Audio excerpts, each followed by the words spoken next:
The Plain Chachalaca, found in the United States only in the Rio Grande Valley, is right at home in the trees.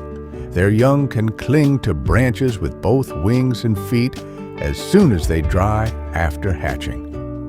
Pairs often give loud calls in the early morning and evening, and they also call when storms approach or the weather changes. These birds are very social, traveling in large flocks that can span from babies to grandparents, and they clearly enjoy interacting with one another. They can be spotted in many of the parks across the RGV.